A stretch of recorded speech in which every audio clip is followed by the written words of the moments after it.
நெல்லையில் தமிழக அரசின் சார்பில் கலைஞருக்கு முழு உருவ சிலை அமைக்க வேண்டும். கலைஞர் நூற்றாண்டு நிறைவு விழா கூட்டத்தில் தீர்மானம். தேசிய வாசிப்பு இயக்கம் மற்றும் கலை பதிப்பகத்தின் சார்பில் முத்தமிழ் அறிஞர் கலைஞர் நூற்றாண்டு நிறைவு விழா நெல்லை சந்திப்பு ஐஸ்வர்யா கல்வி நிறுவன கட்டிடத்தில் நடைபெற்றது. கூட்டத்திற்கு கலை பதிப்பகத்தின் ஆசிரியர் கவிஞர் பாப்பாக்குடி ரா செல்வமணி தலைமை தாங்கினார். தேசிய வாசிப்பு இயக்க தலைவர் தப்பான் முன்னிலை வகித்தார். தேசிய வாசிப்பு இயக்கத்தின் செயலாளர் ஆசிரியர் முனைவர் சரவணகுமார் வரவேற்புரை ஆற்றினார். கலைஞரின் படைப்புழகம் என்னும் தலைப்பில் மூக்குப்பேரி கிராமப்புற இளைஞர் மன்ற தலைவர் கவிஞர் மூக்குப்பேரி தேவதாசன், நறுமுகை நற்றமிழ் சங்கத்தின் தலைவர் முனைவர் ஜெயமேரி, கலை இலக்கிய பெருமன்ற மாவட்ட செயலாளர் கவிஞர் சக்தி வேலாயுதம், திமுக வழக்கறிஞர் அணி துணை அமைப்பாளர் கந்தசாமி, திமுக இலக்கிய அணி துணைத் தலைவர் முனைவர் தங்கபாண்டி, திமுக இலக்கிய அணி அமைப்பாளர் சின்னதுரை ஆகியோர் உரையாற்றினர்.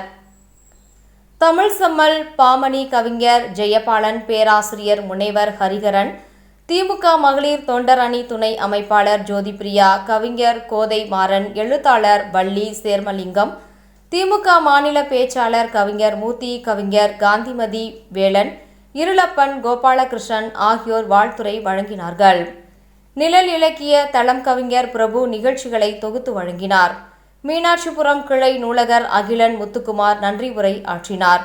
சுத்தமல்லி லக்ஷ்மணன், எழுத்தாளர் தளவாய் மாடசாமி, புகைப்பட கலைஞர் துரைராஜ் சங்கர் உள்ளிட்ட பலர் கலந்து கொண்டனர். முன்னதாக கலைஞரின் திருவுருவ படத்திற்கு மாலை அணிவித்து மரியாதை செய்யப்பட்டது. நிகழ்ச்சியின் நிறைவில் நெல்லை மாநகர பகுதியில் முத்தமிழ் அறிஞர் கலைஞருக்கு தமிழக அரசின் சார்பில் சிலை நிறுவப்பட வேண்டும். தூத்துக்குடி விமான நிலையத்திற்கு கலைஞரின் பெயரினை சூட்ட வேண்டும். நெல்லை ஈரடுக்கு மேம்பாலத்தின் பெயரான திருவள்ளுவர் மேம்பாலம் என்பதனை ஒளிரும் விளக்குகளால் பெரிய அளவில் அமைக்கப்பட வேண்டும். புதிய பேருந்து நிலையத்திலிருந்து தச்சநல்லூர் வரையிலான புறவழி சாலை பணிகளை விரைந்து முடித்திட வேண்டும் என்னும் கோரிக்கைகள் அடங்கிய தீர்மானங்கள் நிறைவேற்றப்பட்டன.